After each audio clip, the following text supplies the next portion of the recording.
Welcome, I'm Erica Black, and today I'm going to take a few moments to share a few resources that I really love and am passionate about when it comes to supporting my meditation, my deeper spiritual walk, and things that have been able to help support me in tools and resources, specifically books. There's also audiobooks and podcasts that can be beneficial, music, and I love my Spotify app for that. There's so many great things. But today I wanted to take just a few moments to share a couple of my favorites with you. One is, and there are several books by this author, but his name is Young Pablo. And this book is kind of ratty. It's got lots of post-its, lots of pages marked and stuff. And this one is one of my favorites. It's called Inward. He has 3 books at this point. And so the most recent one is called Lighter. It has a yellow book cover if you go and look for it, which is pretty cool. But it's a little bit more story form. This one is one that you can actually like open front to back and read front to back, or you can just kind of skim through. I have a bunch of pages marked, but I have a page marked here that I just wanted to share. It's page 4 and 5, so it's towards the beginning. And it states this. It says, to solely attempt to love others without first loving yourself is to build a home without a strong foundation. 3 things make life harder: not loving yourself, refusing to grow, and not letting go. So perhaps maybe that speaks to you. If there's a space that that you could invest in into building your foundation, or perhaps maybe an awareness of one of the 3 areas that maybe you're finding some resistance or some rebellion in, or that you've just been ignoring when it comes to having a more joyful, easier, fulfilled life.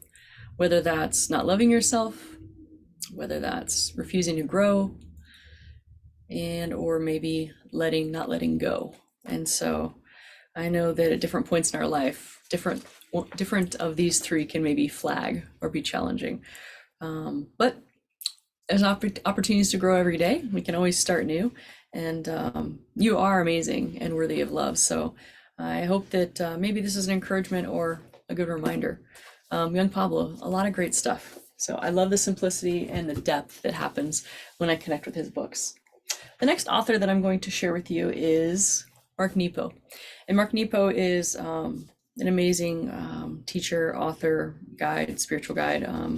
And he's been through quite a bit. And so his story is unique in itself, and the way that his light and his experience come through from his light and his experience and wisdom comes through from his own personal experiences is really cool, in addition to just being a conduit. So Mark Nepo, this one's called The Exquisite Risk. And this one's been around the block a time or two, if I do say so here. But this is also a beautiful encouragement. Hopefully it helps to support you.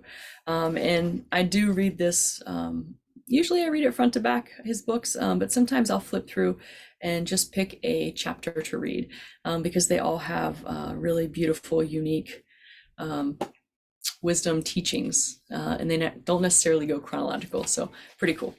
The Exquisite Risk. And in the subtitle, it says Daring to Live an Authentic Life. So if that's something you're working on, this might be your book. All right, page 12. It states, we often get in our own way repeatedly. In truth, we all struggle with these reoccurring life positions. To journey without being changed is to be a nomad. To change without journeying is to be a chameleon. To journey and be transformed by the journey is to be a pilgrim. It would be easy to see the first 2 positions as bad or at least counterproductive. But all 3 are unavoidable. We cycle through them as part of the human process, as part of our unending path to and from integrity, both in our personal landscape and in finding our balanced place in the universe. It is our continual efforts to live from the pilgrim position that keep us close to the pulse of what is sacred. In truth, listening deeply and inwardly allows us to keep meeting the outer world with our inner being, and this mysteriously keeps us and the world vital. Often the nature of the dance cycles us from being self-centered to being other-centered, to being balanced as an integral part of an integrated whole. And when we're blessed to experience those balanced, integrated moments, it becomes clear that everything is relational. Everything inside us and between us is circulatory, an ongoing exchange of what matters.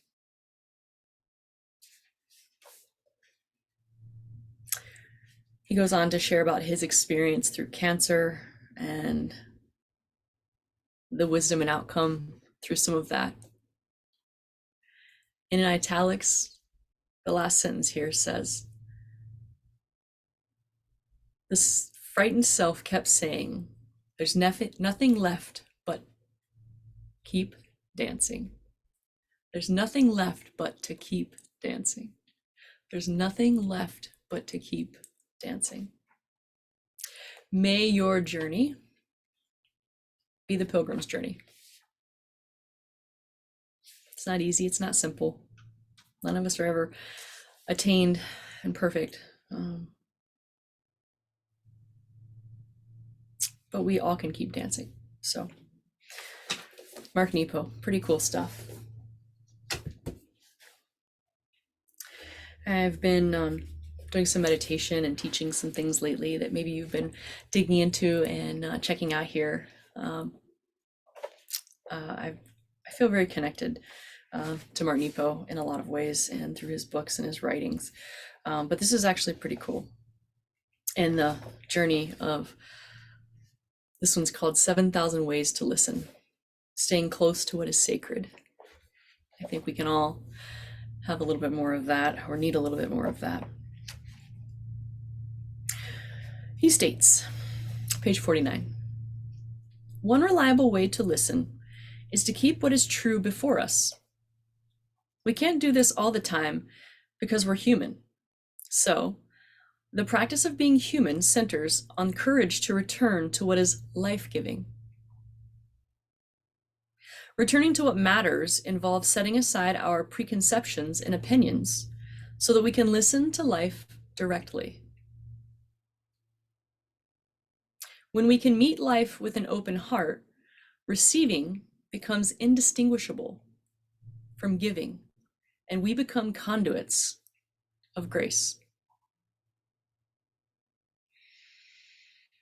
Wow.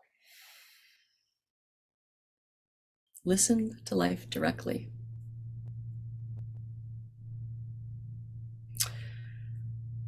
I hope that you might have an experience like this week. Setting aside our preconceptions and listening to life directly. And that means listening to people directly without our preconceptions, our judgments, without trying to think of how we're going to respond. If we can just open our ears, close our mouths, soften our mind and our thinking and our need for our own validation and contribution, and just listen. With an open heart, that we can listen and love and serve and become a conduit of grace. Keeping what is true before us. It's a practice for sure. And it says that practice of being human centers on the courage to return to what is life-giving. So when you find yourself challenged or struggling or frustrated or anxious or depressed or just lonely, maybe ask yourself that question: is what I'm doing life-giving? Or maybe reach out to someone that you could listen, that you could help to be that conduit without judging and without any preconceived or preconditioned responses. So, Mark Nepo, 7,000 Ways to Listen. Another one of my favorite resources, and I can't share it with you maybe on here as easily as I would have liked, or I would like, but through Spotify, there is a artist called East Forest, and he has a